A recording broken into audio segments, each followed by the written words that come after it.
People always say that time heals everything, but nobody tells you what happens when the person who broke your heart comes back asking for another chance. The first thing I noticed was the rain. It poured so hard against my apartment windows that the entire street outside looked like it had disappeared beneath a curtain of silver. I almost ignored the knock at my door because nobody visited me on a Thursday night without calling first. When the knocking came again, slower this time, I set my coffee mug on the kitchen counter and walked toward the entrance. The moment I opened the door, every memory I had spent 10 years trying to bury came rushing back without permission. Logan Brooks stood there completely soaked, his dark jacket clinging to his shoulders, rain dripping from his hair onto the welcome mat. He looked older than the last time I had seen him, not because of wrinkles or gray hair, but because life had clearly taught him lessons that confidence alone could never survive. In his hands was a worn cardboard box held together with faded packing tape. For several long seconds, neither of us spoke. The silence between us carried more weight than any argument we had ever shared. Finally, Logan looked up and quietly said, "I know I do not deserve this, but I am asking for one chance to explain." I stared at him, searching for the arrogant smile that had followed me through nearly every painful day of high school. It was gone. What remained was someone I barely recognized. That did not change what he had done. "You are 10 years too late," I answered before I could stop myself. His eyes lowered, yet he did not argue. Instead, he carefully placed the box on the ground between us. "Everything inside belongs to you," he said. "I should have given it to you years ago." I looked down without bending over. The old cardboard had softened from the rain, but I could still see my name written across the top in black marker. Ethan Carter. My own handwriting. Confusion slowly replaced anger. "What is this?" I asked. Logan swallowed before replying. "Letters. Every apology I never had the courage to send. Every time I wanted to find you, but convinced myself I had already done too much damage." I almost laughed because the idea sounded impossible. Logan Brooks had never been afraid of anything when we were teenagers. He had walked through school hallways like the world belonged to him. Everyone wanted to be around him. Everyone except me. To me, he had been the reason I counted every Friday until graduation. I folded my arms across my chest and stepped just enough to block the doorway. "You think a box changes 10 years? He slowly shook his head. "No. I think I have to earn the right to even ask that question." The honesty in his voice unsettled me more than anger ever could. I wanted to slam the door. I wanted to tell him never to come back. Instead, I stood there watching the rain collect around his shoes while memories I had spent years escaping returned one after another. Because the truth was that Logan Brooks had not always looked broken. There was a time when he smiled as though nothing could ever touch him, and I was the quiet kid sitting 3 rows behind him in American history, foolish enough to believe that staying invisible would protect me. I was wrong. Back then, I believed high school lasted forever because every school day felt exactly the same. I arrived before the first bell, kept my head down, finished my assignments early, and hoped to make it home without becoming the center of someone else's entertainment. That plan usually lasted until Logan Brooks walked into the building. Everyone noticed him before he even spoke. Teachers greeted him by name. Students called him across crowded hallways. He carried himself with effortless confidence, the kind that made people assume he had never experienced a difficult day in his life. I sat 3 rows behind him in American history, close enough to hear his jokes, but far enough to pretend they were never directed at me. Sometimes they were harmless comments that made the class laugh. Sometimes he would ask loudly whether I planned to spend another weekend studying instead of having an actual life. Other times he would smile in my direction and ask if I had ever considered speaking above a whisper.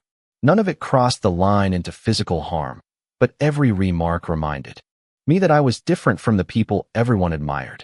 The strange part was that Logan never seemed truly cruel. He looked more like someone performing for an audience that expected him to be entertaining every minute of the day. Whenever his friends laughed, he laughed louder. Whenever someone challenged him, he answered with another joke. I convinced myself that if nobody watched, he probably would not even notice me. Then one afternoon, our English teacher announced a semester project that would count for nearly a quarter of our final grade. We were assigned partners alphabetically. The classroom filled with groans as everyone searched the printed list on the board. My eyes stopped the moment I found my name. Ethan Carter. Logan Brooks. I checked again because I thought I had made a mistake. Unfortunately, I had not. A few desks away, I heard Logan sigh dramatically before saying, "Well, I guess I finally have to learn how the smartest guy in school survives without ever smiling." His friends laughed, and I forced myself not to react. Our teacher immediately reminded everyone that respect was expected and that the project would require equal effort from both partners.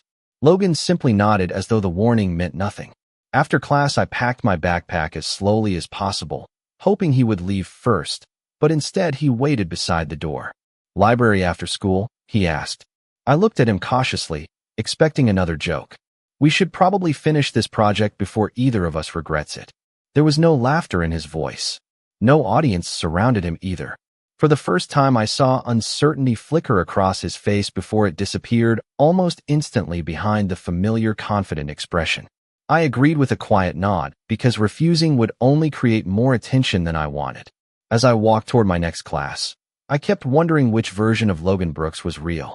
The one everyone celebrated in the hallways, or the one who had just asked me to meet after school without a single sarcastic remark. I had no idea that afternoon would become the first crack in the story I thought I already understood about him. The library was almost empty by the time I arrived after school, and for a moment I thought Logan had changed his mind. I quietly unpacked my notebook and opened the history textbook, grateful for the silence that always seemed easier to understand than people. 5 minutes later, the chair across from me slid back, and Logan sat down holding 2 paper cups from the coffee shop across the street. Without saying a word, he placed one beside my notebook. "Hot chocolate," he said. "I guessed you probably were not a coffee person." I looked at the cup, surprised that he had remembered seeing me buy hot chocolate during lunch a few weeks earlier. "Thank you," I answered carefully. He shrugged as if it had not been a thoughtful gesture at all. For the next hour, we actually worked. Logan was smarter than I had expected. He understood the material quickly, offered creative ideas for our presentation, and even listened whenever I suggested a different approach. It was nothing like the version of him everyone else saw in the hallways. Every now and then he made a joke, but this time it was directed at himself instead of me. I caught myself laughing once before immediately looking back at my notes, embarrassed that I had let my guard down. Logan noticed anyway. "There it is," he said with a small smile. "You actually know how to laugh." Before I could answer, the school librarian reminded everyone that the building would close in 15 minutes. We packed our bags and walked toward the parking lot together. It felt strangely normal, almost as if we had been friends all along. Then the front entrance opened, and 3 of Logan's teammates from the varsity baseball team stepped outside. Their loud voices echoed across the sidewalk as they waved him over.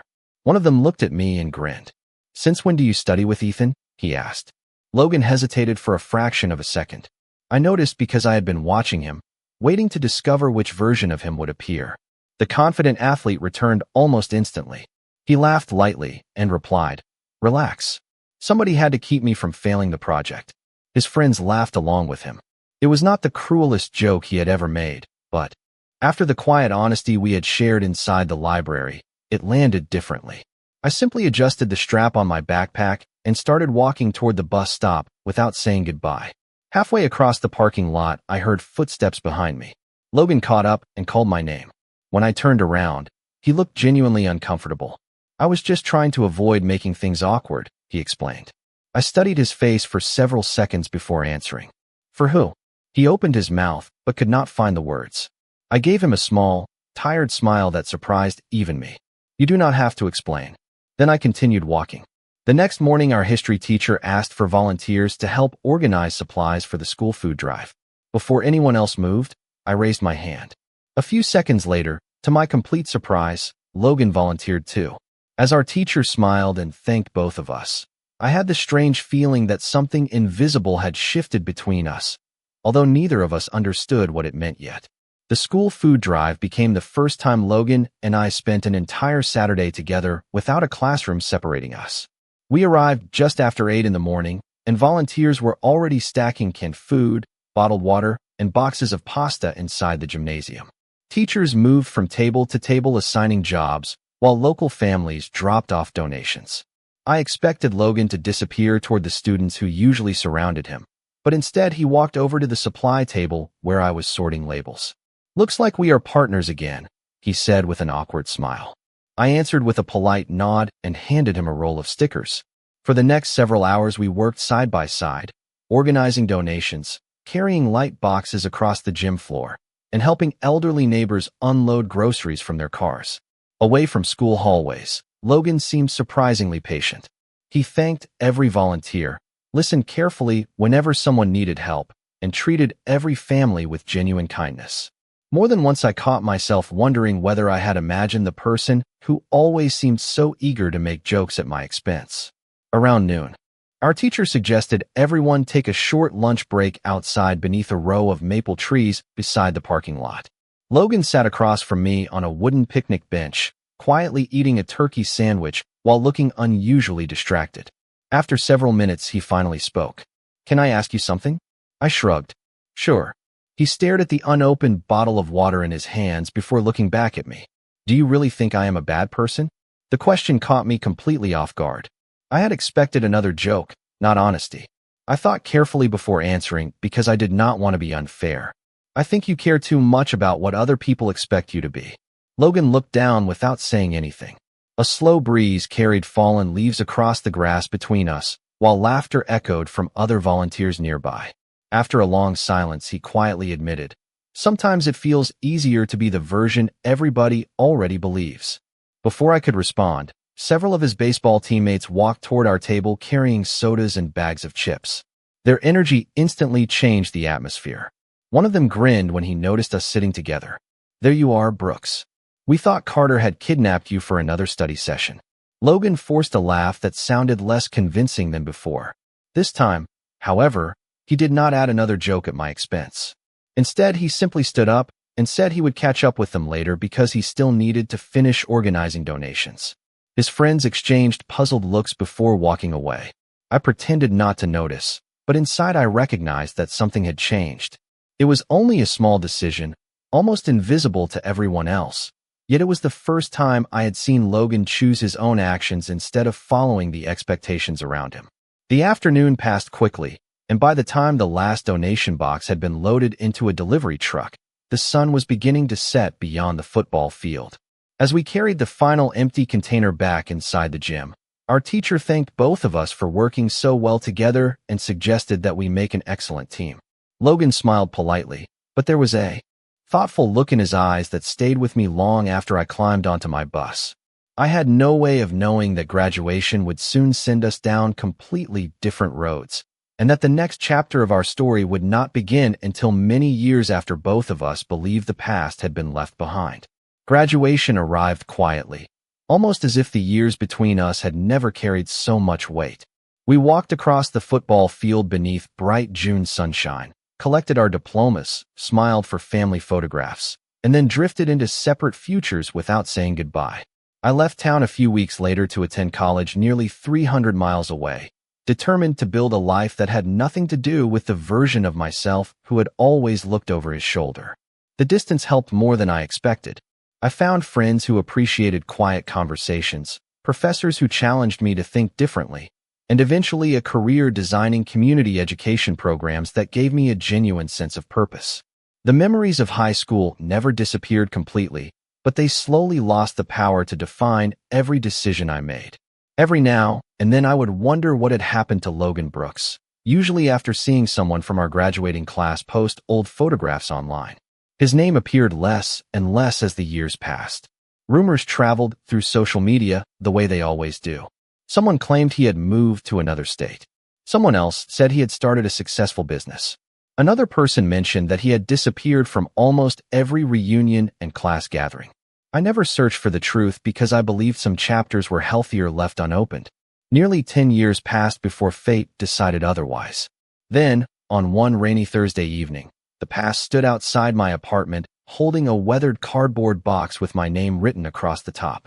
After leaving it on my doorstep, Logan did not ask to come inside. He simply stood there while rain soaked through his jacket, waiting for whatever answer I chose to give him. I looked at the box again before finally lifting it into my hands. It felt surprisingly heavy. "Why now?" I asked. Logan took a slow breath before answering. "Because I finally stopped making excuses." His voice remained calm, without self-pity or dramatic emotion. "For years I convinced myself that enough time had passed. Then I realized time does not apologize for anyone. People do. I studied him carefully, searching for signs that this was another performance, another version of the confident teenager who always knew exactly what to say. Instead, I saw exhaustion, humility, and patience. Even so, none of those things erased the past. You cannot expect me to forgive everything because you showed up with a box, I said. He nodded immediately. I do not. Then what exactly do you expect? For several seconds he said nothing. Finally, he answered with a quiet honesty that unsettled me more than any speech could have. Nothing. I came because you deserved an apology even if you never wanted to see me again. Rainwater dripped steadily from the edge of the apartment roof while neither of us moved. I looked down at the box once more, then back into his eyes. If you are looking for forgiveness, I said, you are standing at the wrong door. He gave a faint, understanding smile. Then tell me the right door. I tightened my grip on the worn cardboard before replying. Do not ask me to forgive who you used to be. Show me that you are not that person anymore. Logan lowered his head for a brief moment, then looked back at me with quiet determination. I can do that, he said. I was not ready to believe him, but for the first time I was willing to see whether actions could accomplish what words never had. The next morning I expected to wake up wondering whether the entire conversation had been nothing more than a strange dream, but the weathered cardboard box sitting beside my living room bookshelf reminded me that it had all been real. I still had not opened it. Somehow the unknown felt easier to carry than whatever memories waited inside those faded envelopes. Days passed without another unexpected visit from Logan. He did not send text messages, leave voicemails, or appear outside my apartment again. At first I assumed he had accepted my answer and moved on.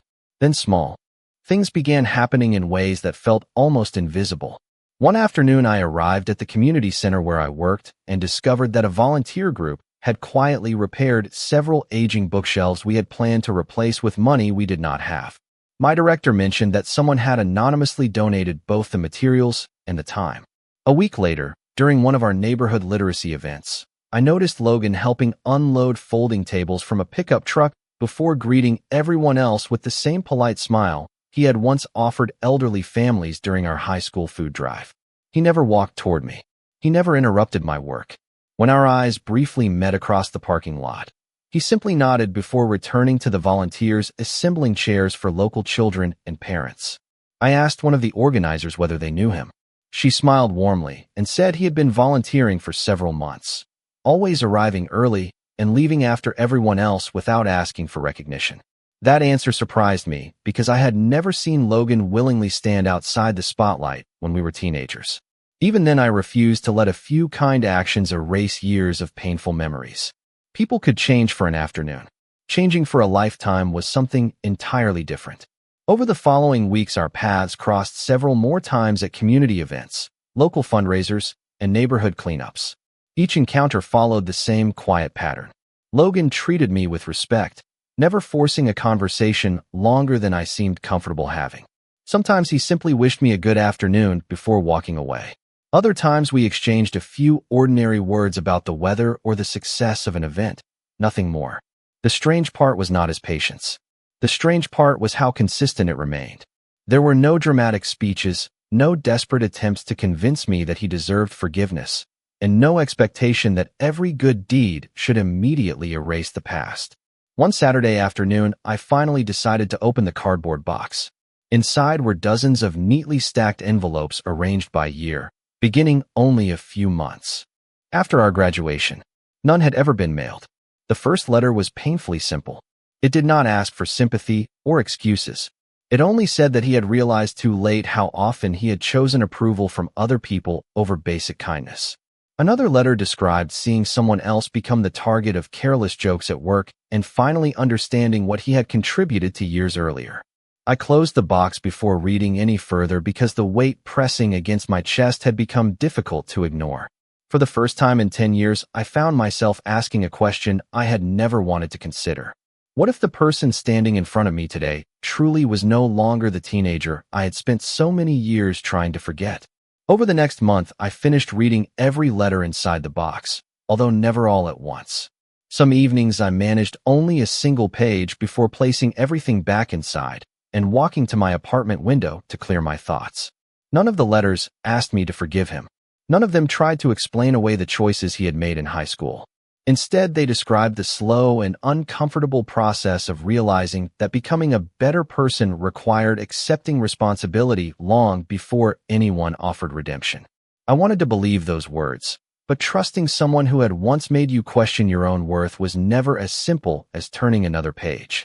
Then one Friday afternoon, my director asked if I could stay late for a planning meeting with several local volunteers preparing our annual neighborhood education fair. When I entered the conference room, Logan was already there arranging folders on the table. He looked genuinely surprised to see me, almost as if he had not known I would be attending either. For a brief moment, we simply nodded to each other before focusing on the meeting. During the next 90 minutes, we discussed reading programs, family activities, volunteer schedules, and donation goals. Logan listened carefully whenever someone else spoke, offered thoughtful suggestions without trying to control the conversation, and thanked every volunteer before the meeting ended. Watching him interact with everyone around him felt strangely familiar, yet completely different from the teenager I remembered.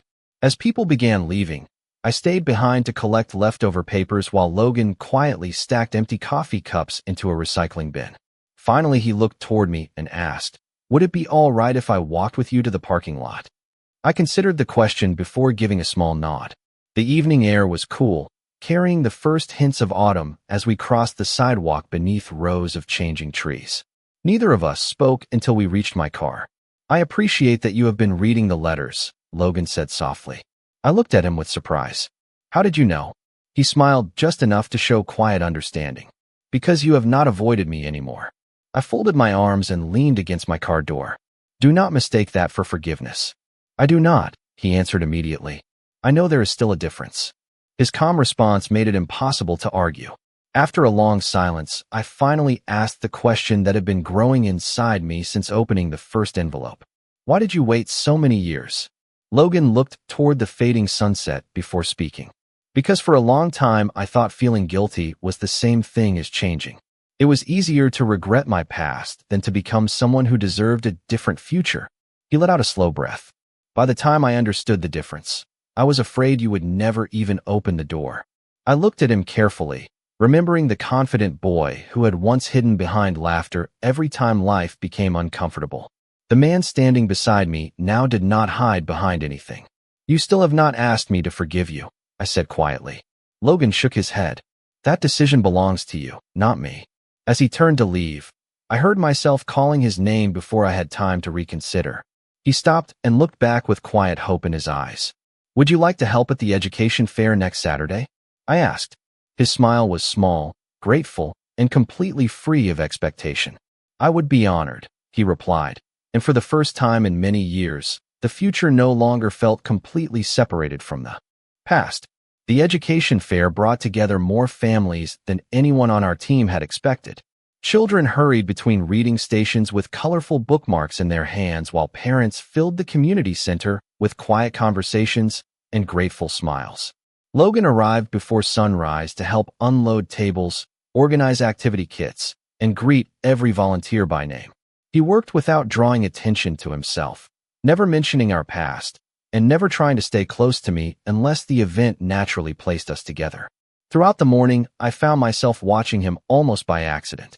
He knelt beside nervous children to explain games with endless patience, carried heavy supply boxes before anyone could ask, and stayed behind after every activity to make certain the next volunteer had everything they needed. More than once I caught other people thanking him for his kindness, and every single time he simply smiled and answered that everyone deserved a little help. The word stayed with me because years earlier he would have searched for recognition before offering assistance. Late that afternoon, an unexpected rain shower forced everyone indoors sooner than planned. Volunteers hurried to move tables away from the open courtyard while families gathered inside the main hall. During the confusion, one young boy became separated from his parents and stood quietly near the entrance trying not to cry. Before I could reach him, Logan calmly walked over, crouched to the child's eye level, introduced himself, and gently asked if they could look for the boy's parents together. Within minutes they found them, and the relieved family thanked Logan repeatedly before leaving the building. He accepted their gratitude with the same quiet humility I had been seeing for months.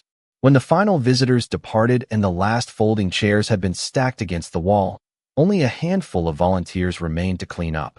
Logan and I carried empty storage bins toward the parking lot as the evening sky slowly cleared into shades of orange and blue. After loading the final container into my car, neither of us spoke for several moments. The silence no longer felt uncomfortable. It felt honest. Finally, I looked at him and asked, "Do you ever wish you could erase everything that happened?" Logan rested his hands in his jacket pockets before answering. "Every day," he admitted. "But if I erased it, I might also erase the lesson that finally changed me." I studied his expression, searching once again for the confident teenager who had always hidden behind easy laughter. He was gone. In his place stood someone willing to accept the consequences of choices that could never be undone. I took a slow breath before saying something I had not expected to say when he first appeared outside my apartment. "I do not think I am angry anymore." Logan looked at me with quiet surprise, but remained silent. "That does not mean everything is fixed," I continued. "Trust takes longer than forgiveness." He nodded without hesitation. "I know. I will never ask you to move faster than your heart is ready." Those words settled something inside me that I had been carrying for years. For the first time, I realized I was no longer comparing the man standing beside me to the teenager from my memories. They were beginning to feel like two different people connected only by a name. As we prepared to leave, Logan smiled gently and wished me a safe drive home. I watched him walk toward his truck beneath the fading sunset. And instead of wondering whether he had truly changed, I found myself wondering what our future might look like if I finally allowed myself to believe that people sometimes could. Winter slowly gave way to spring, and before I realized it, nearly 6 months had passed since the rainy evening when Logan first appeared outside my apartment carrying that weathered cardboard box. Somewhere along the way, our conversations had become part of everyday life. We met during volunteer projects, shared coffee after community meetings, and occasionally walked through the neighborhood park, discussing everything from favorite books to childhood dreams that neither of us had ever spoken aloud before. He never rushed me, never asked whether I had forgiven him completely, and never treated kindness like a transaction waiting for a reward. Instead, he remained the same patient, dependable person every single day, and little by little I stopped waiting for the old version of Logan Brooks to return. One Saturday morning, our community center completed its largest literacy fundraiser in years. Families, teachers, local businesses, and volunteers had all contributed enough resources to expand several reading programs for children across the county. As everyone celebrated, my director thanked the volunteers one by one. When she reached Logan, she smiled and said that some of the best people quietly changed lives without expecting anyone to notice. I glanced toward him and realized those words described the man standing beside me far more accurately than any memory I still carried from high school. Later that afternoon, we walked together along the same small riverfront trail where families often gathered on weekends. The trees were covered with fresh green leaves, and children laughed from a nearby playground while ducks drifted peacefully across the water. We found an empty bench overlooking the river and sat without speaking for several minutes. Finally, I looked toward Logan and smiled. "Do you remember what I told you the night you came to my apartment?" He nodded immediately. "You said that if I wanted another chance, I had to earn it." I laughed softly. "You remembered every word." He looked out across the water before answering. "I remembered because they changed my life." I took a slow breath, realizing there was nothing left inside me that resembled the fear or resentment I had carried for so many years. "I think you did earn it," I said quietly. Logan turned toward me with an expression of genuine surprise, almost as if he had never expected to hear those words no matter how much time passed. Before he could respond, I continued. "Not because of the letters. Not because of one apology. You earned it because you became someone completely different even when you believed I might never forgive you." For a long moment, neither of us spoke. Then Logan smiled with the same quiet warmth I had come to know over the past several months. "There is something I have wanted to ask for a long time," he said. "This time it is not another chance. It is simply an invitation." I raised an eyebrow, already smiling. "What kind of invitation?" He let out a small, nervous laugh that reminded me of how far we had both come. "Would you have dinner with me next Friday? No expectations. No pressure. Just two people who finally know each other honestly." I pretended to think for a second before nodding. "I would like that." As we stood and continued walking beside the river, I realized that forgiveness had never meant forgetting the past. It meant refusing to let yesterday decide who someone was allowed to become tomorrow. Logan had not erased the boy he once was, but through patience, humility, and countless quiet choices, he had become the man standing beside me. And for the first time, our future felt brighter than anything either of us had left behind.